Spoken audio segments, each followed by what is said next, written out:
Dapat pala laging gano'n na dapat mayroong bisita para laging maglilinis si Sita Licious. Galing ka masigi sa disita. Oo, pero iba talaga yung linis niya ngayon.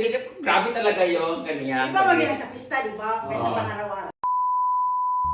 Hi guys! Good morning! Andito tayo ngayon sa bahay kasi si Mama galit na galit sa akin. Na bad trip siya dahil naglinis siya ng bahay kasi sabi ko sa kanya before, dito kami magpe-fiesta, hindi sa farm kasi. Sa farm kasi, unlimited yung taong pumupunta tapos hindi namin makontrol yung mga guests na mga walk-in. So yung handa namin, naubos, di pa nakakain ng aming pinaka-guest talaga namin. So nag-decide kami na dito kami sa bahay at nag-decide kami kahapon na si Mama naglinis na ng isang araw, naghakot na siya ng mga shopping dish, naglinis siya, nagpalit sila ng kubrikama, kung ano-ano. So, grabe yung linis talaga niya. Tapos kahapon nag-decide ako na sa farm na lang ulit kami mag-fiesta, pero i-close namin siya, exclusive lang for aming mga guests namin, mga invited lang. So bawal kami tumanggap ng mga walk-in guests from other part of the universe. So si Mama, battery. Ang tala, naka-aircon pa sila. Aga siya. Ayan eh. Tingnan nyo guys, so naglinis na niya ang mga ano. Andito na lahat. Sa farm to nakastay kasi doon naman kami nagki-cater. So, hinakot to ng mga trabante.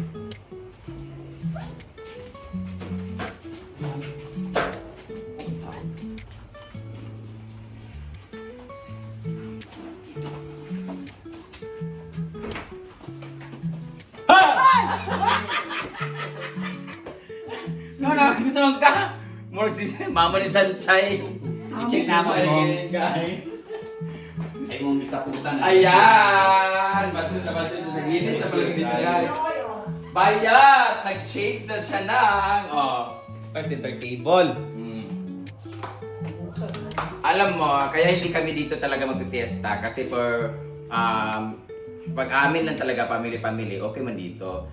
Kaso pag fiesta kasi dito, emergency talaga, lapitin kami talaga ng mga bisita. Sobrang dami talaga, as in. Hindi lang bisita ko, bisita ni Mama, bisita na ni Bimbo, bisita na ni Manang, bisita ng mga social climbers. So talagang ang dami namin dito. So nung Pasko talagang ang hirap talaga. So, at least doon, pag may mga lalaki, mga bakla, meron sila mga A-houses. So naglinis, ang bango-bango pa ng bahay. Diba? Dapat pala laging gano'n na dapat mayroong bisita para laging maglilinis si Sita Licious. Galing ka masigi sa disita. Oo, pero iba talaga yung linis niya ngayon. Grabe talaga yung kanya. Iba maganda sa pista, di ba? Kaysa pang-araw-araw. Nilabas ang mga cobertos. Pag hindi fiesta, walang lalabas na ganito. So, diretso mo na sa New Year na lang itong iba. O, di ba? Hindi pa gamit yung mga ano namin guys. Parang mga 6 months, 3 months lang ako nag-stay dito tapos lumipat na ako ng farm. So, hindi pa talaga siya masyadong use yung aming mga gamit dito. So, masyado pang Naka-ready na tanan. naka-ready na siya lahat. Pati dito Kapoy naman yung ko. Diba? Hala. Wala akong pakialam. At least, naglinis ka. Sa ako sa puton ko eh. Diba? Naglagay mo siya ng mga ganito. Ayan. Wala, ito yung hinahanap ko eh. Wala na ganito. Pay mo. Dati, di ba, dagan kayo tumingan. Dati, pahay mo, didili mo siya ngayon. Siya man, pay mo na. Ay, pahay mo lang niya. Tuntun. Dapat, pumili tayo ng mga ganito, Brit. Pintalo na Diba, yung ganito, gamay man yung gusto ni Brit, para ibutang sa kanang kuan, sa center table. Papalit tayo, papawiling tayo, lalingling gagmay lang, para ibutang nga kanang gagmay nga paso. Sinahon. Diba, naglagay siya ng ganito. Malinis yung bahay, guys. May tubig kami dito na malakas. Malakas na rin, hindi. Dati, tulo-tulo lang to. Parang gusto ko na ituloy bumalik dito. Hindi ko na gusto sa farming. Papangit na ng mga tao. So, anong handa natin sa fiesta? Ano nang sing Andre? Ha? Grabe lagi na. Yang muso naman. Kasi-kasi. Ayan na yan. Lagay naman sa balong. So, problema namin ngayon guys, yung pera namin is nasa 120,000 na lang. Tapos, yung 20,000 pambayad yan sa bayarin namin ng mga interest ngayong December na to sa mga sinanla. Yung 100 namin, pang araw-araw namin din ang mga gastusin para sa pista. Kaso meron na kaming baboy, dalawa kay Jai Jai, mga tag-80 kilos yun. Yung 50,000 ay yung 50 is reserve ko yun para sa mga, ano na? Panakot. Pero nakakuha ka naman. Buti na lang, meron mga nagpabook sa amin sa farm, yung 10,000 binayad sa pambili ng mga ingredients, panakot na, di ba? Tapos, ang ibabayad ko na lang sa Jaycoys is nasa mga 30,000 sa baboy kasi order ako ng 3 lechon sa Jaycoys, mga worth 8 to 10,000. Salamat Jaycoys dahil sa discount. So meron na kaming baboy na ilalapa dahil kay Jay pambayad sa utang sa akin. Eh nagkaroon ng emergency ngayon. Kailangan ng 45,000 para sa aming minamahal na inuutangan namin lagi ng mga kahoy sa pagpagawa lahat ng bahay namin. Doon kami umuutang ng kahoy sa kanila. So sana po maging okay na. Pray po kami kay Auntie Bibi na sana ay gumaling po siya kasi nagkaroon ng emergency and yung baboy po niya ang bibili namin, hindi na po sila magpipiesta. But sana maging okay na po siya kasi hinihingal po siya. Nasa hospital siya ngayon. We're praying for fast recovery and sana maging okay na. So mag-withdraw na kami ng pera para ibigay sa kanila pang bayad. And punta na rin kami sa bahay ni Rhea Pilingera para mag-update sa bahay niya dahil maganda na ang bahay ni Rhea! Tapos after nito, punta rin kami sa bahay nila ni Diday kasi hindi na namin na-i-vlog yung bahay na ni Pudoy. Tapos sa pambahay na ni Pudoy, bintana lang kulang. Kaso, tinigil mo na ng trabaho kasi pumunta, limipat sila kay Diday. At may utang pala tayo kay Auntie Bibing. Nag-utang pala si Diday ulit ng kahoy para sa bahay ni Diday. So, ngayon puntahan naman natin ngayon kung ano na ang itsura ng bahay ni Diday. Kasi, Wala daw nagpanday. Wala diya tao. ano? Wala daw nang ngayon trabaho. Ha? Nundangan ang papanday sa iyahan. Karon? Kung lagi adlaw. Ano man? Wala nagpanday lagi. Ano mo naman? Nay trabaho sir lain. Oo, nagtrabaho na si Dodong. Uli. Nadog ba? Kabanan lang ini nay. Ay, balay. Ayan ba na nagtrabaho po? Ayan balay nundangan. Ginan ako siya ito nga. Kulay ato. Lako ka malo. Ato i-check na. Pero ato pa naman siguro kini. Baka hindi sinahuran. Ikaw kasahod na. Hindi kasi nagsiir sa akin, sabi ko wala akong cash dahil pag uli na lang punta.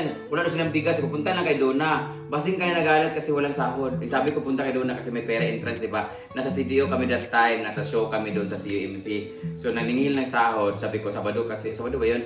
Basta pumunta sila na kay Donna kasi bibigay ko yung cash pagbalik. Hindi naman babalik si Diday. Anyway, baka hindi pa i-text muna sila ni Auntie Bibing kay magkano utang.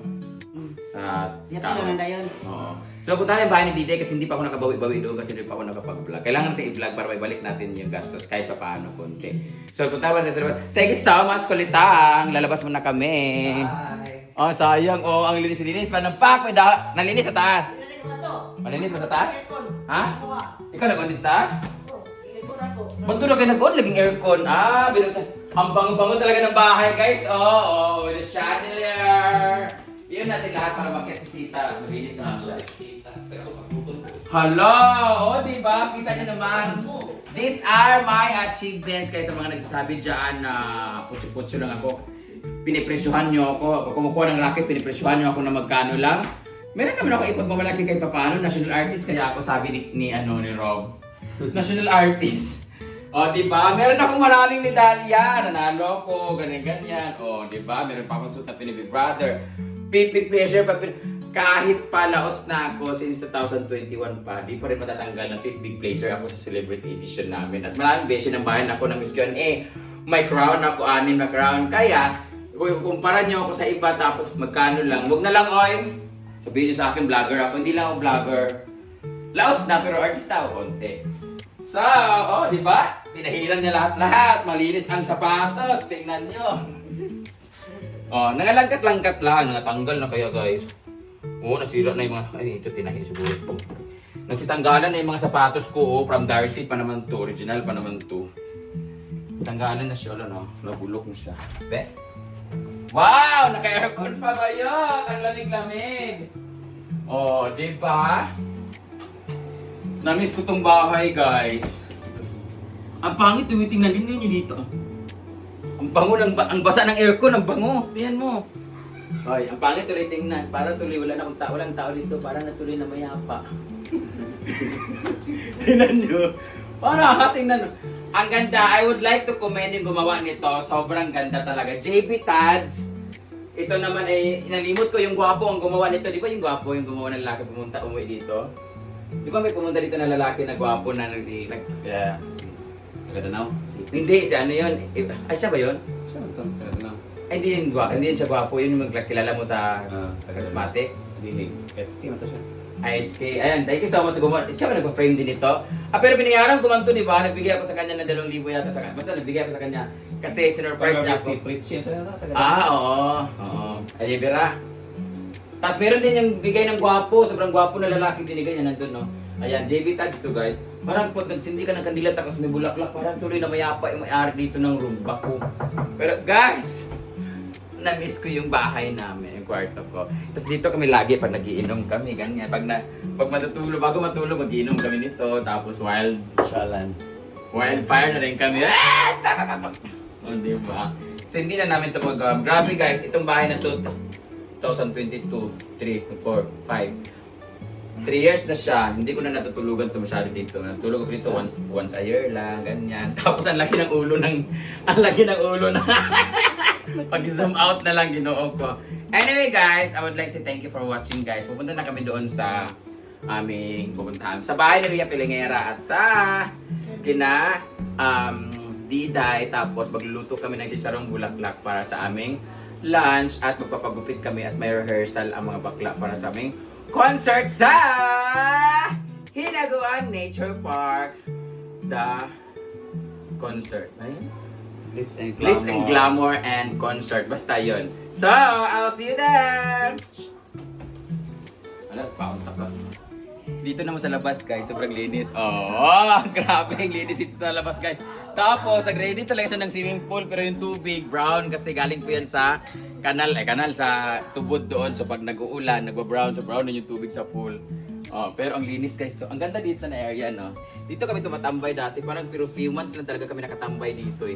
Maganda dito pag fiesta, kaso mainit lang, pero may malaki namang kahoy. So okay naman siya. Maganda sana ito pag gathering kami dito, tapos may nakalagay dito happy fiesta, dito kami mag-lunch, ganyan-ganyan, dinner. Pero ang ganda ng bahay na ni Bridget guys. So. Diba? May attic pa sila dyan. So dito naman sa loob, oh. Diba? Ang bongga. Dalawa yung kwarto. Di naman natutulog sila lang dire? Sila. Sila kita dinig po sa pista. Ang aming mga step sisters guys, dito po sila nagtatambay, sila natutulog pag may mga wala silang gawa guys. So sila din sila. Ayan! Oh, di ba? Red na red ang aming mga motif sa aming higaan. Oh, ayan mga project yan. Mga project nilang lang ang mga kailangan lang. Nag-i-school pa kasi sila. Ng aking mga sister rakas. Ay, dito yung mga kubrikamas. Dito naman, wala din natutulog dito. Yung kabila, guest room. Dito yung kwarto ni Kara. Sa baba naman kwarto nila ni Mama. Kaso lumipat sila ng bahay, di ba? So, yun. Kaya walang tao dito, guys. Yun lang.